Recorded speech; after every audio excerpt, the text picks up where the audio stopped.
C'est l'histoire d'un homme qui tombe d'un immeuble de 50 étages. Le mec, au fur et à mesure de sa chute, il se répète sans cesse pour se rassurer.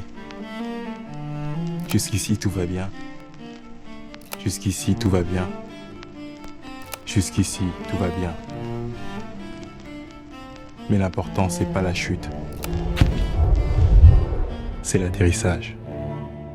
I was 6 years old when I first saw videos of Muhammad al-Durra shot and killed by the IDF as his father Jamal tried to shield him. Jusqu'ici, tout va bien. The older I got, the more I saw. Children buried under the rubble, sands drenched in blood, and scenes that'll haunt me for my entire life. Or at least that's what I thought. Jusqu'ici, tout va bien. I grew desensitized to these images, and these atrocities committed around the world no longer triggered any emotional response within me. Jusqu'ici, tout va bien. Social media movements, protests, council sit-ins, and almost 2 decades later, nothing has changed. Jusqu'ici, tout va bien. It begins to feel like resistance is just flailing your hands around in the air on freefall. So the question becomes, does it really matter how we fall if our end is all the same? Jusqu'ici, tout va bien. Pride. Pride is the one thing we as humans are willing to die for, whether it's pride in our country, our religion, our family, or even our wealth. But here's the thing.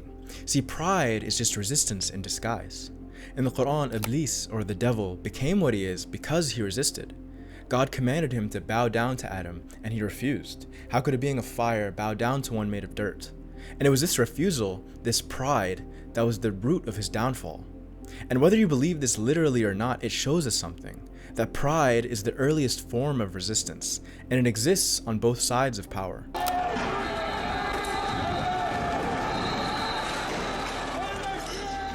When you're the one being crushed, pride makes sense. You're resisting your own dehumanization, fighting for your right to exist like everybody else. It's justified, honorable even. But here's the thing nobody talks about. That pride gets embedded so deeply within the psyche that it gets passed down, generation to generation. And soon, those children are born with a generational burden. The burden of pride. That to fight for rights that they've never even experienced. And every generation falling further and further from this elusive freedom that they're fighting for. Die marxistischen Parteien vernichtete, aber mein Freund, ich hab die anderen genauso vernichtet. On the flip side, the oppressor carries pride too, but theirs isn't survival, it's superiority. A belief held so deeply that the very thought of questioning it is offensive. And here's where it gets dangerous. They can't back down. To do so is to acknowledge that every war they've started, every institution they've institutionalized, every justification they've had was wrong. So they double down, and the marginalized pay the price for it.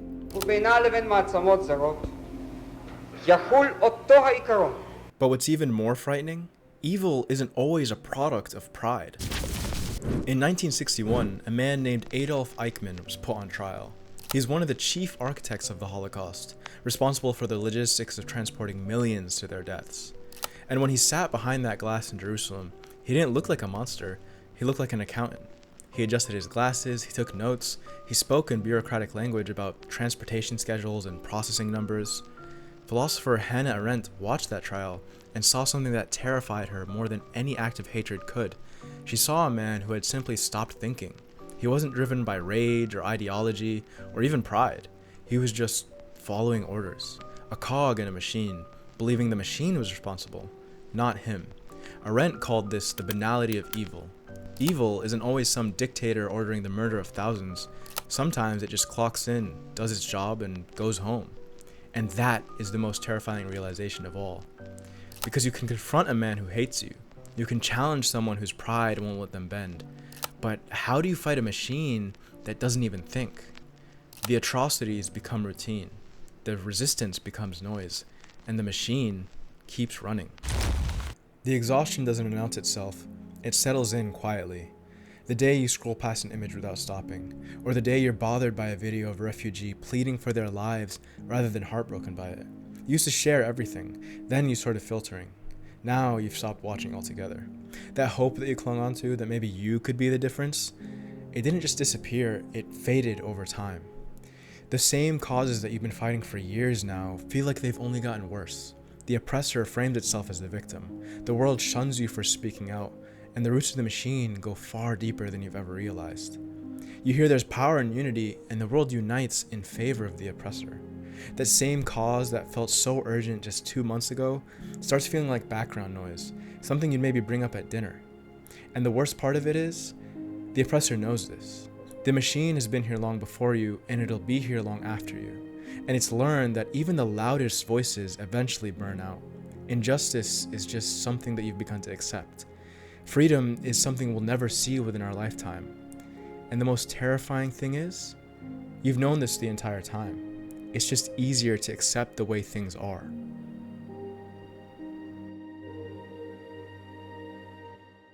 But in the face of this futility, should we just roll over and let the oppressors have their way? Would you tell this to the orphans of Gaza, or to Khalid Nabhan, whose soul of his soul was ripped from him, all for the sake of peace? No, because this peace doesn't exist for the oppressed. It exists for the oppressors and the privileged. The bombs don't stop dropping once they stop resisting. They persist. And in the wise words of Malcom X, who's a resistance figure that needs no introduction, concerning nonviolence, it is criminal to teach a man not to defend himself when he is the constant victim of brutal attacks. To ask someone to relinquish their rights as a human being, all for the sake of peace, is nothing but dystopian propaganda. And not resisting is also a choice, even if it feels like you're not making one. Because silence isn't neutrality, it's compliance. It's telling the oppressor that what they're doing is okay. And remember, resistance is justified in the face of an evil oppressor, and they have every right to take back what's theirs. By any means necessary. So why do we resist? If the oppressive power is always going to be stronger, what's the point of fighting this losing battle? See, resistance was never about winning, it was always about presence. You don't fight to win against the oppressive power, because that's where the despair creeps in. You realize the magnitude of the enemy and the impossibility of overcoming it, and you become crushed. Albert Camus says that we must imagine Sisyphus happy, not because the boulder ever reaches the top, it doesn't, but because in that struggle, he feels truly alive. The mountain can't take that from him, and that is what presence is, controlling the act. And this shows that futility isn't the enemy of resistance, it's the fuel for it, because why fight if there is no futility? And it takes a real courage to fight for something that you know you're going to lose. Not just that of hope, but principle. But presence isn't as easy as just shouting from the rooftops. For some, the cost is much greater.